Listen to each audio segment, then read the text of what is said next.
त्याग. राजस्थानमधील मेवाडच्या महाराणा संग्रामसिंहाची वीरगाथा प्रसिद्ध आहे.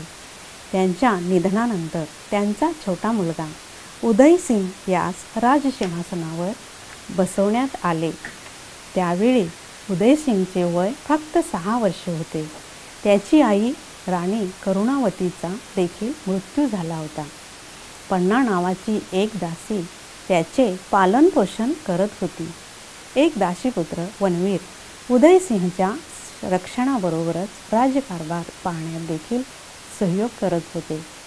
वनवीरच्या मनात सत्ता प्राप्त करण्याचा लोभ निर्माण झाल्यामुळे त्याने उदयसिंहची हत्या करण्याचा विचार केला.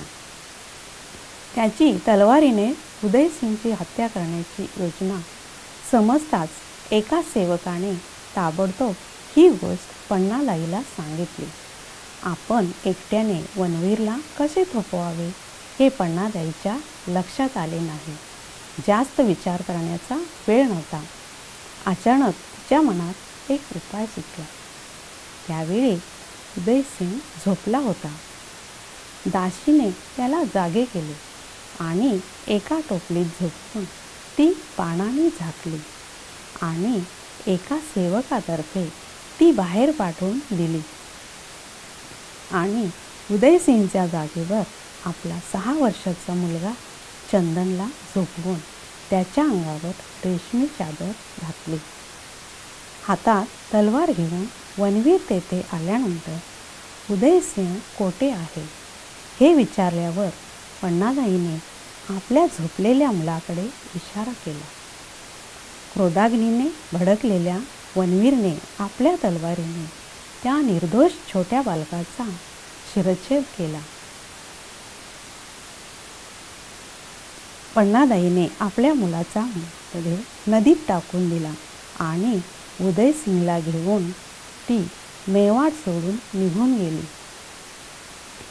उदयसिंह मोठा झाल्यावर चित्तोडचा राजा झाला आणि महाराणा प्रतापसारख्या वीरपुत्राचा पिता झाला. परंतु पन्नालाईचा त्याग साऱ्या भारतवर्षाला अविस्मरणीय ठरला आहे. मालकाच्या रक्षणासाठी आपल्या पुत्राचे बलिदान देणाऱ्या मातेचे उदाहरण मिळणे अशक्य आहे. पन्नालाईच्या त्यागाने आजही ती इतिहासात अजरामर झाली आहे. दूध से धोने पर कभी निम क्या होता चंदन, लाख समझाए पराये को मिले क्या अपनापन. हे कथन पन्नालाईने चुकीचे सिद्ध केले. प्रयोग. त्यागाशिवाय भाग्य प्राप्त होत नाही. 2. जास्त लोकांच्या फायद्याकरिता नेहमीच छोट्या स्वार्थाचा त्याग करावा लागतो. 3. त्याग आपल्याला जीवनाच्या सर्वोच्च ध्येयापर्यंत तर पोहोचवतोच, त्याचबरोबर परमेश्वराच्याही जवळ घेऊन जातो.